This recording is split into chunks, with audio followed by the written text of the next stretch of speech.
What do you call a wildcat that needs a hearing aid? Def Leppard. I'm sorry, I had to. Welcome back, everyone. This is Metal Rocker 86, here with another review. As you guessed by the joke, I'm going to be reviewing a Def Leppard album. But not just any Def Leppard album.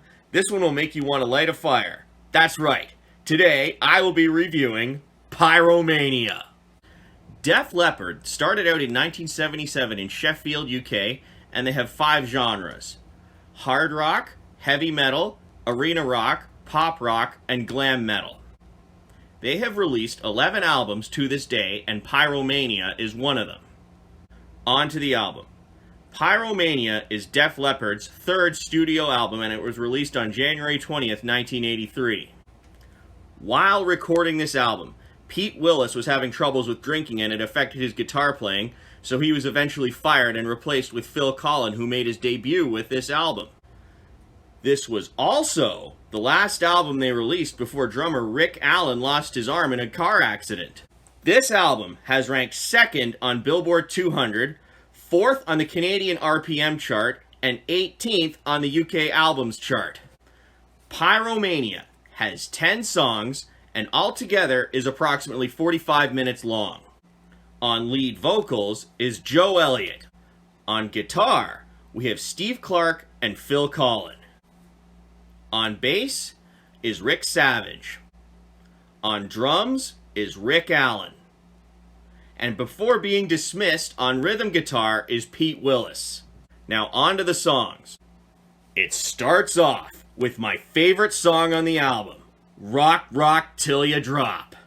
It was written by Steve Clark, Joe Elliott, Robert John or Mutt Lange, and Rick Savage. This one is a very up-tempo song which will really get you pumped up. Instrumentation.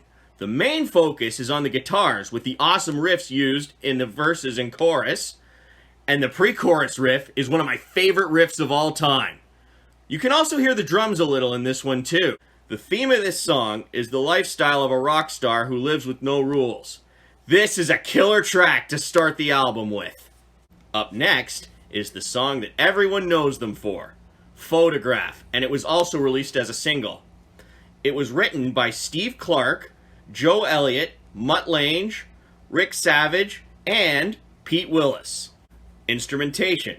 Again, the guitars are the main focus, with the awesome riffs and solo, and you can hear the drums a little in this one too. The album's producer, Mutt Lange, once said, "All I've got is a photograph." And this gave Def Leppard the inspiration to write a song about a guy who really likes a girl, but all he has is a picture of her. MTV also helped this song have crazy success. This song was one of their hits, and an awesome song on the album too. Now, we get to Stage Fright, which was written by Joe Elliott, Mutt Lange, and Rick Savage. This one is also up-tempo and will get your head banging in no time. Instrumentation. Again, the guitars are mainly focused in this one, with some awesome riffs that provide great energy, and you can hear the drums a little in this one too. The theme of this song is the band trying to pick up women who follow them wherever they go. This is another killer track.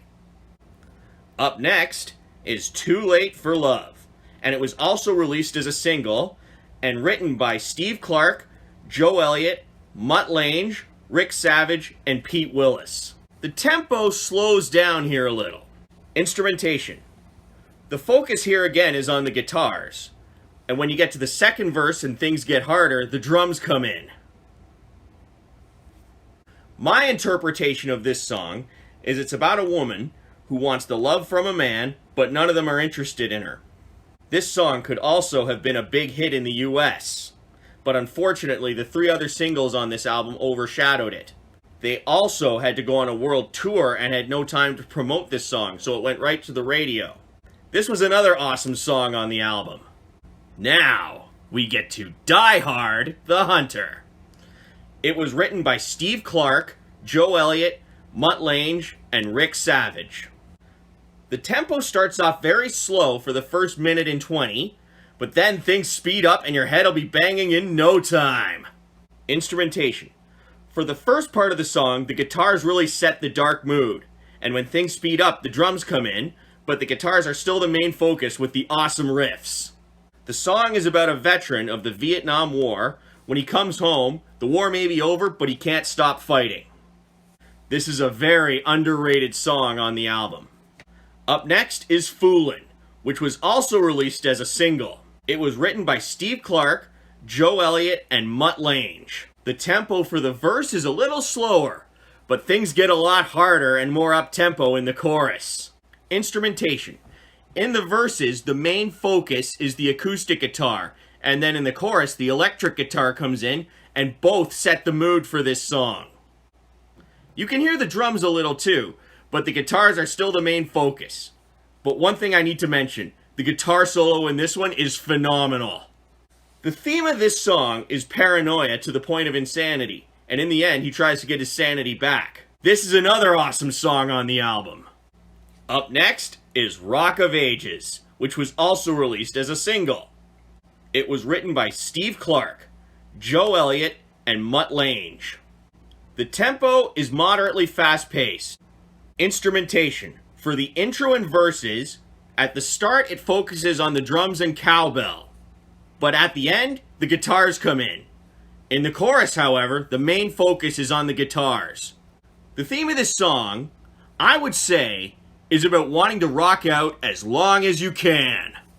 Another thing about this song, it starts off with a Gunter Gleben Glauken Globen, which really doesn't mean anything in terms of the song. However, Mutt Lange was getting tired of counting to 4 before each song, so he wanted to come up with something else. This is another awesome track on the album.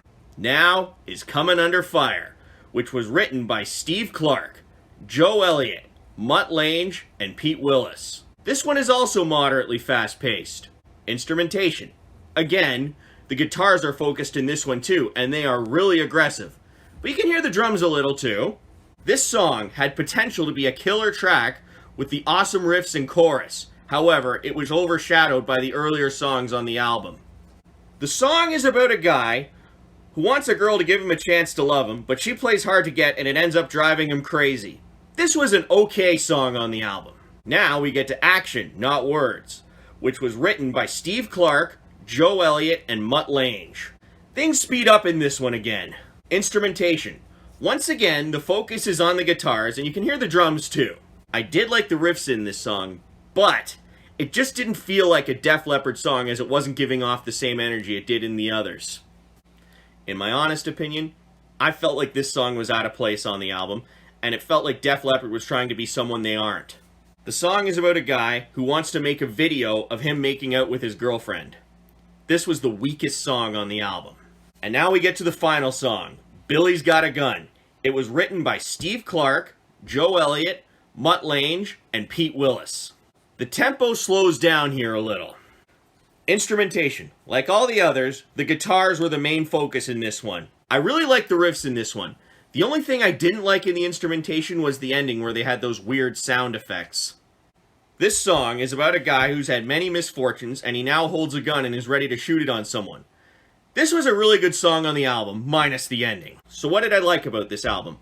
I really liked most of the songs on this album, and I really liked the instrumentation and the vocals. I also really liked the energy most of the songs gave off, and I was feeling really pumped for the most part. There are, however, a few things I would change about this album. First thing, being the order of the songs. I felt it was a little too front-loaded and all the stronger tracks were at the start. The other things I would have changed, I would have gotten rid of the song Action Not Words, as I felt it didn't fit. And the other thing I would have gotten rid of was that ending in Billy's Got a Gun. To conclude this, I will say that Pyromania is definitely worth a listen. While there were some things that could have been better, yes, for the most part, it was an awesome album. Well, that's the end of this video. If you liked it, please give it a thumbs up down below. And if you want to subscribe, hit the button. And don't forget to share this with your friends.